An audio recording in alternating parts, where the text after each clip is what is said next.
Eu acordo apaixonado, passo o dia te amando, vou dormir desesperado.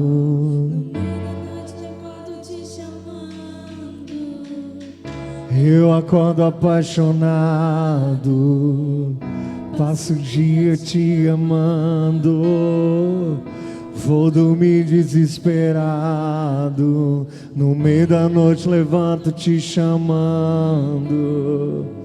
Eu acordo apaixonado, passo o dia te amando, vou dormir desesperado. no meio da noite levanto te chamando.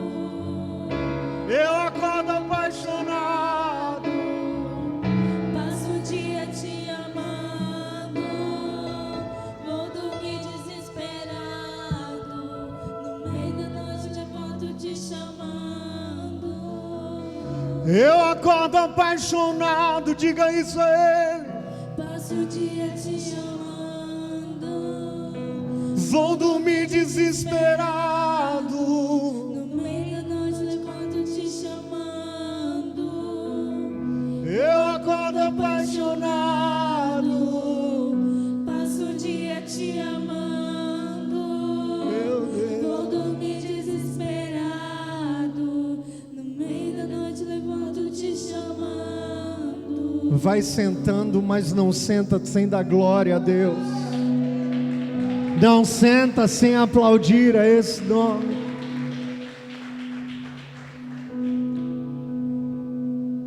Quero fazer um pedido para você. Parece que o sábado tira a responsabilidade do domingo, né? Os irmãos meio que acham que é opcional. Mas eu queria pedir para você vir para frente. Eu queria que as luzes ficassem como estavam. Hoje você só vai prestar atenção para o que Deus tem para falar. Eu já vou entrar na mensagem, depois vocês ofertam, depois fazem o que vocês quiserem, mas agora eu já vou entrar. Aí, tá escuro, vocês conseguem me ver? Conseguem. Diga assim para a pessoa que está do seu lado: nós estamos vivendo um tempo em que precisamos aprender que Deus é a luz do mundo, mas que há uma transferência desta responsabilidade para mim. Diga amém. Eu queria que você abrisse a sua Bíblia comigo. Hoje eu quero falar sobre um tema que o Senhor plantou no meu coração. E aí aqueles que têm Bíblia mesmo, precisa abrir não, porque vai estar aqui na tela, se o Eric me ajudar. Esquece todo mundo, Eric, pensa só em mim agora, só em mim.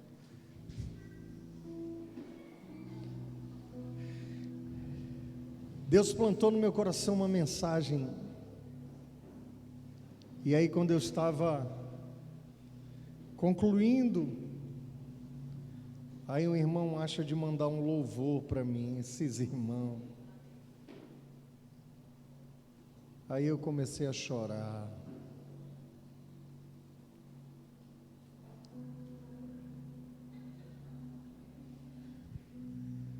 Porque o louvor falou muito forte ao meu coração. E eu até mandei para um irmão assim, dizendo: irmão, esse é do tempo que eu... Eric, eu vou tentar por aqui que fica mais fácil, né?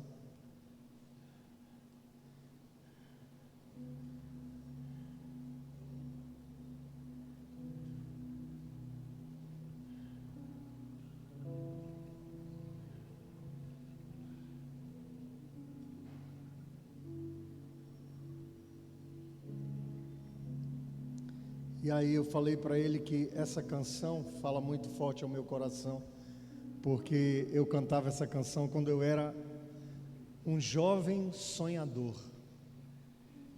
E aí eu me entristeci nessa hora, porque eu continuo um sonhador, mas já não sou tão jovem assim. O tema da mensagem que o Senhor colocou no meu coração é Emanuel, Deus dentro do barro. Repita comigo. Isso, se você falar mais forte um pouquinho, eu me animo mais. E aí, confesso para vocês, acende a luz aqui para minha mulher, irmãos. Ela só essa daqui, porque ela está dizendo que está escuro. Não é para ver meu rosto, não. Eu quero que vocês vejam o rosto do Senhor. Glória a Jesus Cristo. Mateus, no capítulo 1, verso 23, diz assim o texto. Então liga tudo, perdeu o sentido aí, essa escuridão aí, para vocês. Obrigado. Mateus, capítulo 1, verso 23, diz assim: Eis que a virgem conceberá e dará à luz a um filho, e chamá-lo-ão pelo nome de Emanuel, que traduzido é Deus conosco. Vejam o que diz Isaías, no capítulo 7, verso 14: Portanto, o mesmo Senhor vos dará um sinal, eis que a virgem conceberá e dará à luz a um filho, e chamará o seu nome Emanuel. Agora veja o que diz 1 Coríntios no capítulo 3, versos 16 e 17. Não sabeis vós que sois o templo de Deus, e que o Espírito de Deus habita em vós, e se alguém destruir o templo de Deus, Deus o destruirá, porque o templo de Deus, que sois vós, é santo. Curva a tua cabeça que eu quero orar contigo. Pai, eu quero nesse momento, Senhor, me render a Ti, meu Deus, reconhecendo, Senhor Deus querido, que Tu és, Senhor Deus amado, aquele que é nascido, Senhor Deus amado, com uma promessa.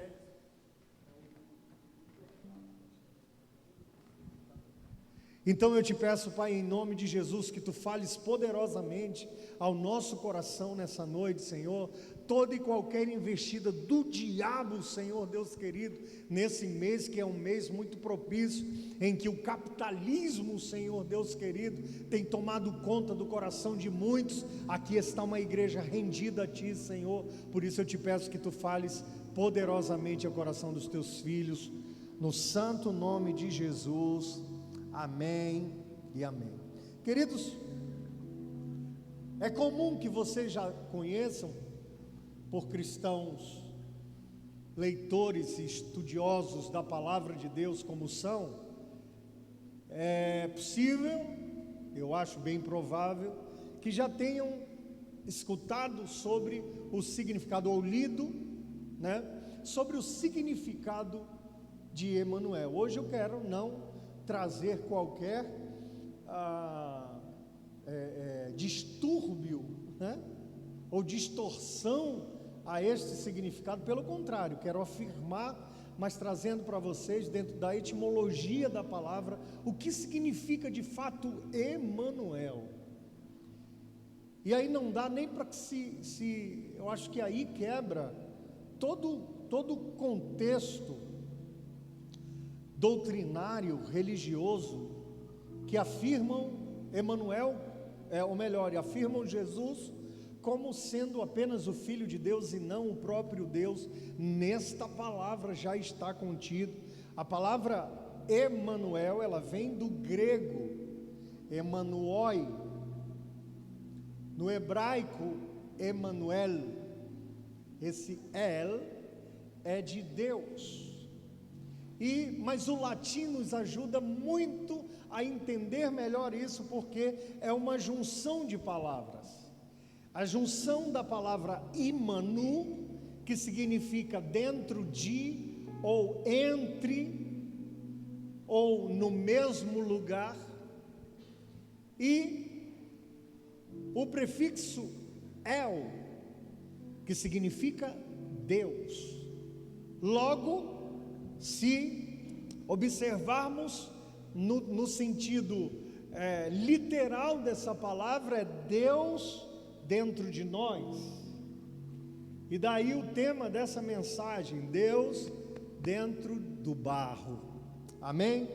E eu, estudando um pouco sobre isso, me permiti fazer uma viagem no tempo e perceber o projeto original de Deus para o homem.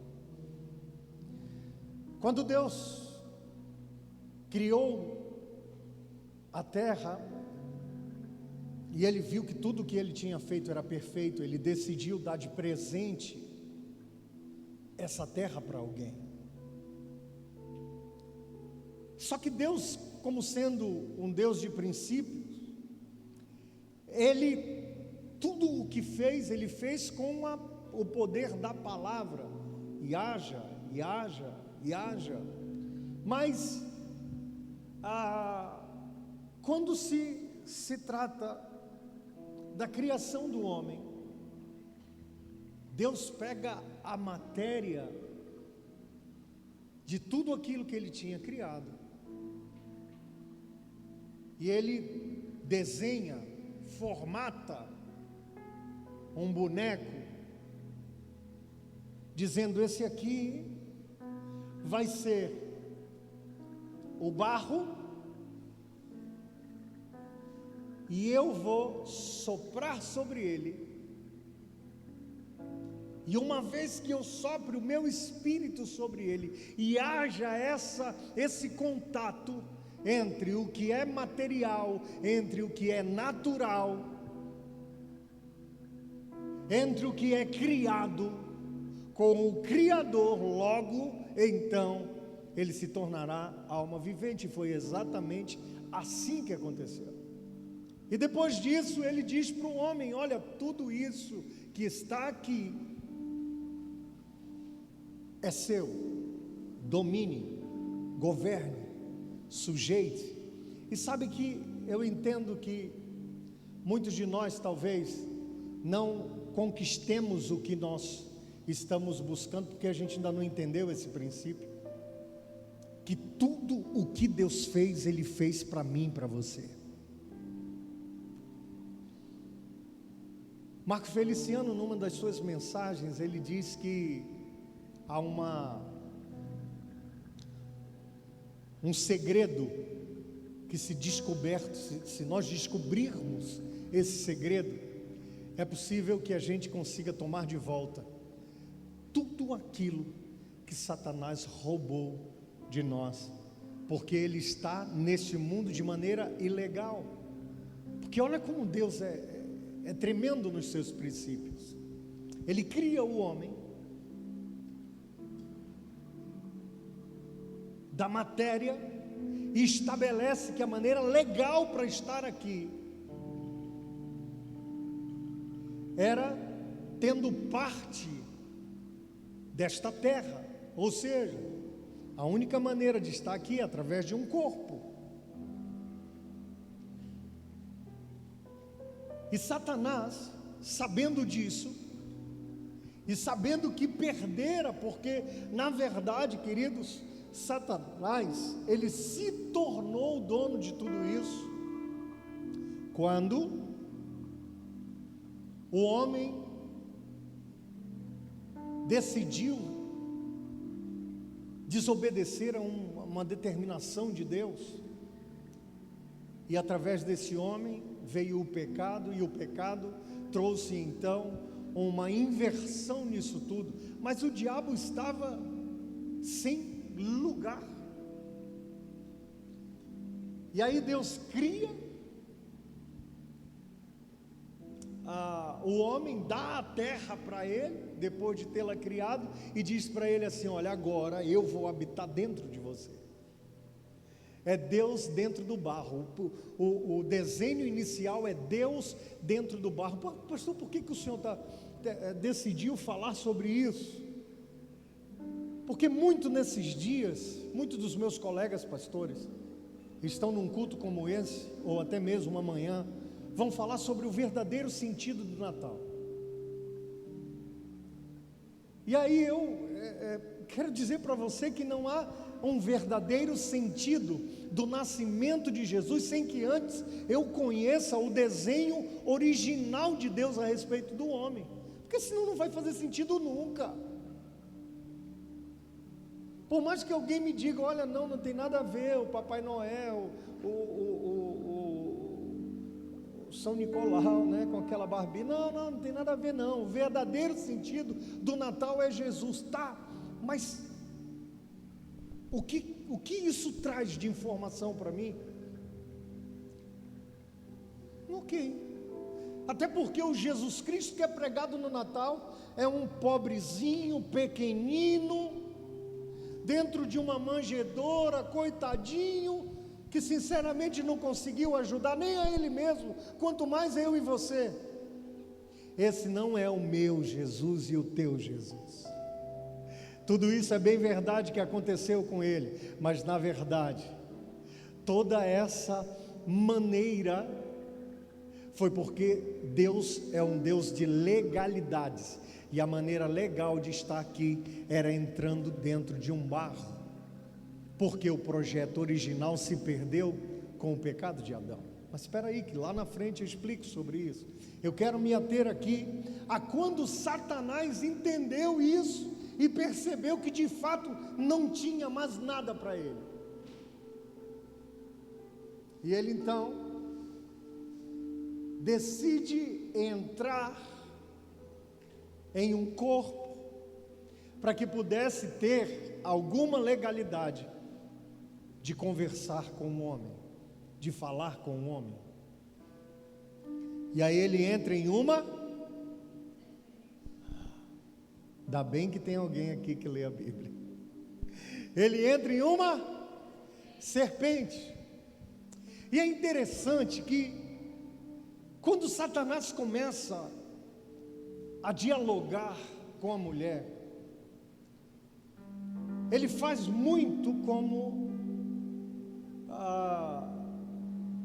hoje pessoas que têm o intuito de ludibriar outras, eles chegam falando verdades. Eu me lembro de um rapaz que ele já havia me enganado. E os anos se passaram, muitos anos se passaram. E aí esse rapaz apareceu novamente na minha família. E sabe o que me fez dar a esse rapaz ouvido, porque ele pudesse então me falar sobre a sua vida, inclusive dizer que gostaria de estar conosco, participando desse ministério, foi o fato de ele falar verdades a respeito de si mesmo. Ele começou a dizer, não, porque eu fiz isso, eu fiz aquilo outro, e eu queria pedir perdão. E aí foi falando verdades, e as verdades nos cativam, pelo menos nos chamam a atenção. E Satanás, através da serpente, e eu sinceramente não consigo imaginar como era uma serpente, mas eu imagino que devia ser como um lagarto, não sei, mas ela tinha perna. Não, também um lagarto não, porque o lagarto já se arrasta, mas ela tinha perna. Devia ser muito parecido com um gato. Eu imagino um gato, uma serpente. Vocês estavam lá? Deve ser um gato. É por isso que eu não gosto de gato. Estou brincando. Mas devia ser um gato. E eu vou contar para você por que ele perdeu as patas. Só que ainda sobraram alguns, tipo o Oswaldo, o Sambalate, o Tobias, lá da casa da... dentre outros.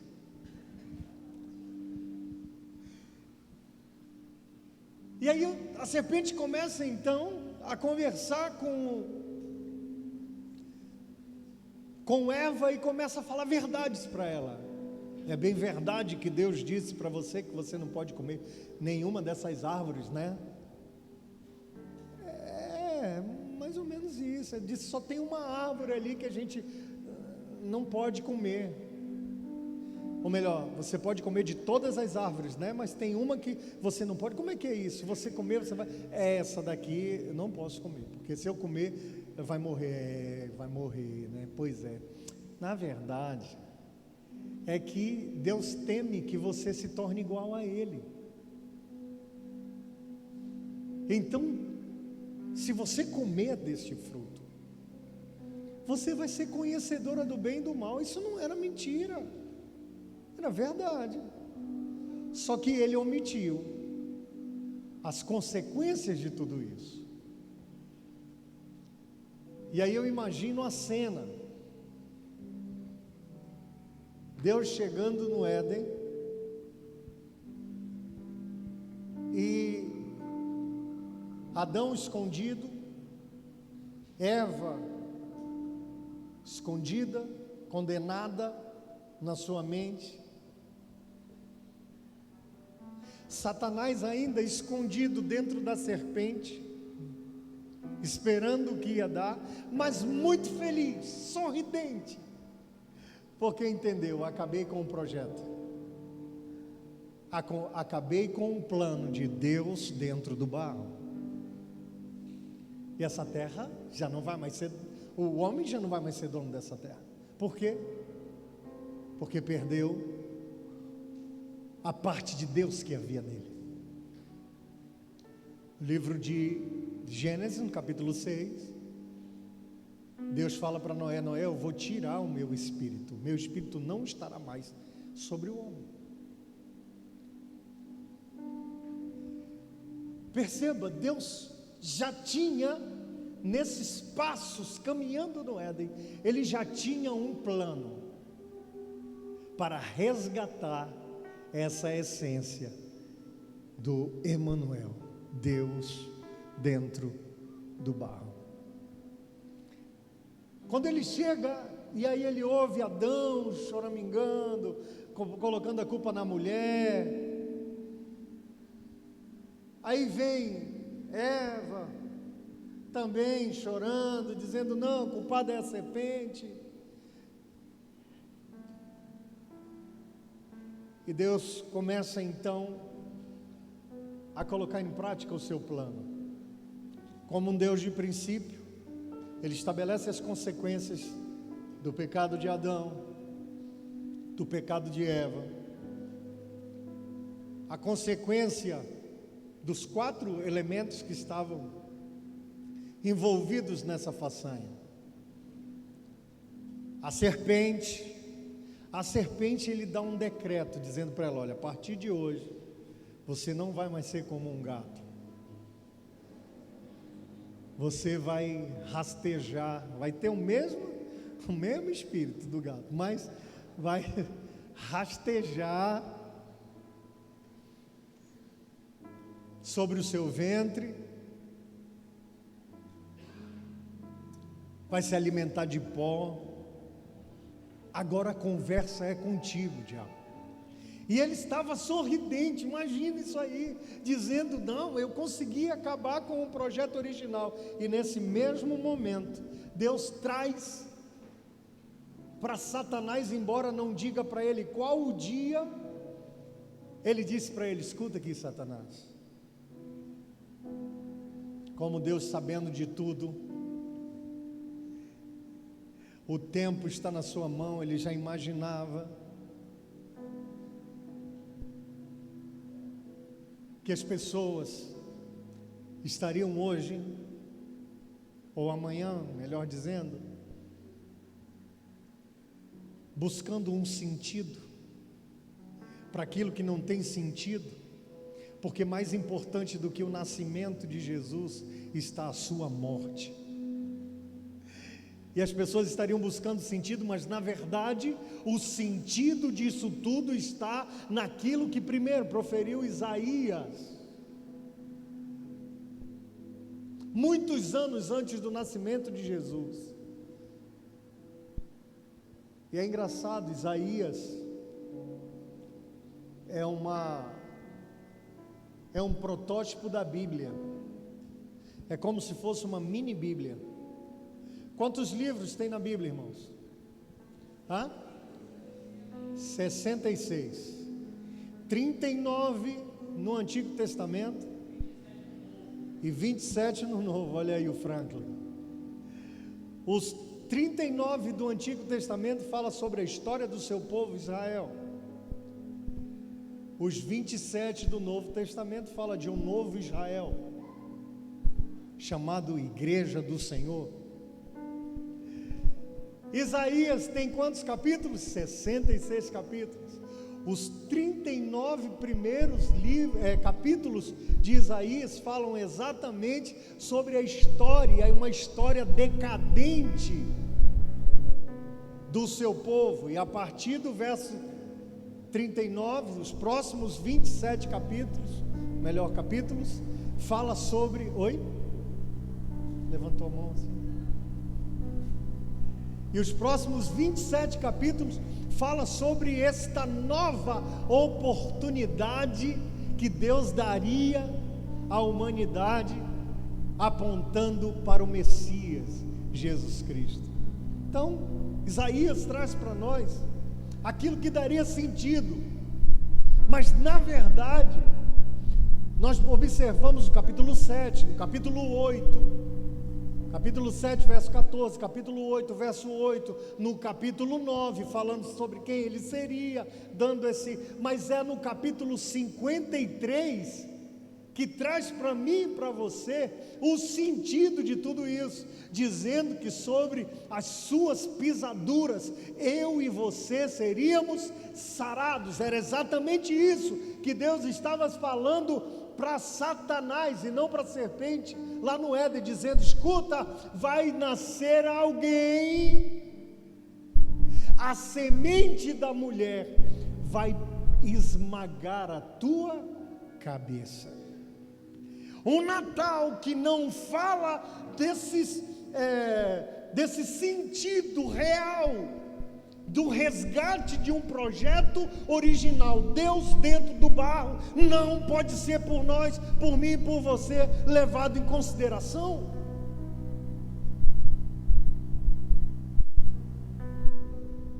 Porque perceba, qual o sentido, pastor, de tudo isso? Primeiro, restaurar a intimidade. Era isso que Deus queria quando permitiu e pagou um preço caro, irmãos, caríssimo, um preço de sangue, de maneira legal. Jesus nasce de uma mulher, de uma virgem, e então toma parte desta matéria, sendo um homem, sujeito às mesmas paixões que eu e você, mas que assim como Satanás tentou a Adão, tentou também a Jesus, só que Jesus resistiu através da palavra, pelo poder da palavra.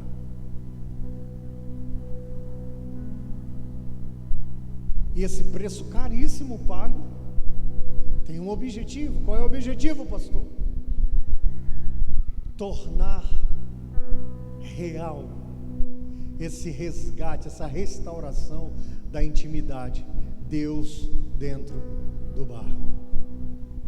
E começa com Ele. Lembra que eu falei no início que nós somos luz do mundo, porque através de Jesus Cristo Ele transfere essa responsabilidade para nós. A intimidade perdida no Éden, há muitos que entendem que só vai ser possível experimentá-la na glória. Deixa eu te dar uma dica. Se nós não vivermos essa intimidade aqui, esquece a glória. A única glória que vai é ali, a glória onde mora o pastor Paulo, o bairro da glória. Eita glória! Jesus está querendo resgatar com a sua entrega, com o significado de quem Ele é Emanuel. Está querendo resgatar uma possibilidade de eu e você vivermos, 1 Coríntios 3,16, Deus dentro do barro, e colocarei sobre vós o meu Espírito, habitarei dentro de vocês. Quem destruir esse templo será destruído. Ou não sabeis que é santo o Espírito que habita dentro de vocês e requer que esse lugar seja santo? Como é bom nós termos, irmãos, liberdade para adorar ao Senhor. Como é bom você estar, e aí eu não digo só na igreja, até porque Deus habita dentro de você. Isso aqui é um ajuntamento do corpo,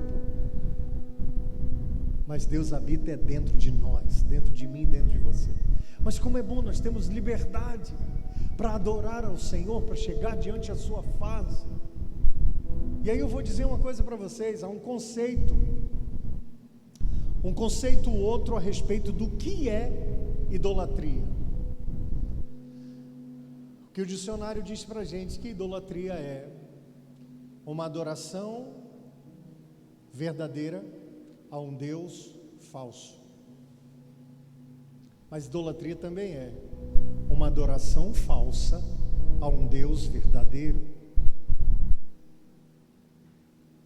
E não há como fluir de mim e de você uma adoração genuína sem que esse lugar seja santo. E é por isso que, e aí pode vir ensinamentos todos, e pode a minha mãe está ensinando isso amanhã, eu vou desconsiderar e fazer o que a Bíblia diz, torne anátema, dizer não, olha, porque dá sim para não. O exemplo do que aconteceu, um divisor de águas para a vida da igreja, o que aconteceu com a mulher samaritana. Ela é confrontada, ela é perdoada, Deus fala sobre coisas espirituais com ela, planta dentro dela o seu espírito, dizendo para ela: olha, mulher, a hora é e a hora já chegou, que os verdadeiros adoradores adorarão ao Pai em espírito e em verdade, porque Deus é espírito, importa que aqueles que o adorem em espírito e em verdade. Impossível nós temos a parte de Deus dentro de nós, se não tivermos passado por este resgate, por essa restauração da intimidade. Segunda coisa, que eu poderia chamar do verdadeiro sentido do Natal: Jesus Cristo veio para salvar aquilo que se havia perdido. Me digam, por favor, aonde nesse mês de dezembro, em que frase natalina você percebe esta orientação acerca de salvação? E Jesus Cristo veio para salvar aquilo que se havia perdido, e Jesus Cristo morreu na cruz do Calvário e tal. Não se limita ao nascimento dele, que é um fato muito importante. Logo nós percebemos aí 3 textos, 4 com o capítulo 9 de Isaías, falando sobre essa verdade. E é verdade, e eu concordo com você que é importante, mas não podemos esquecer, primeiro, que Jesus Cristo veio para restaurar a intimidade. Segundo, para salvar o que se havia perdido. Quer um terceiro significado? Terceiro sentido? Emanuel se manifestou para destruir os planos do diabo. Eu ainda não vi, pode ser que tenha, mas a minha limitação de conhecimento ainda não me permitiu chegar neste entendimento de que haja essa possibilidade de unir o santo com o profano. Na verdade, Jesus Cristo se manifestou para destruir aquilo que é profano, para destruir as obras do diabo e devolver ao homem a possibilidade de ter Deus dentro de si.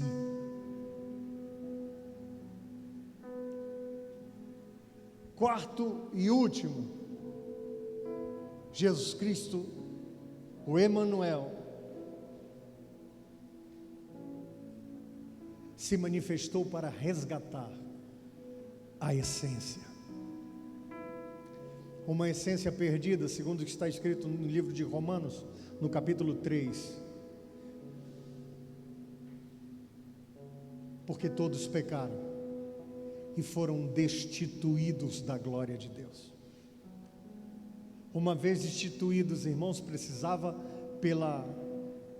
pelo Deus de princípios que o Senhor é, precisava ser feito o conserto à altura. E o apóstolo Paulo diz que se por um homem entrou o pecado, precisaria ser por um homem. Veja como eu falei, que a única forma legal de estar aqui é através de um corpo. Então por um homem veio um pecado, apenas por um homem poderia ser retirado isso e devolvida essa essência. Eu acredito que você tem uma mensagem poderosa. Não foi proposital, mas muito para o momento essa mensagem. Quer falar de verdadeiro sentido de Natal? Está aqui a mensagem.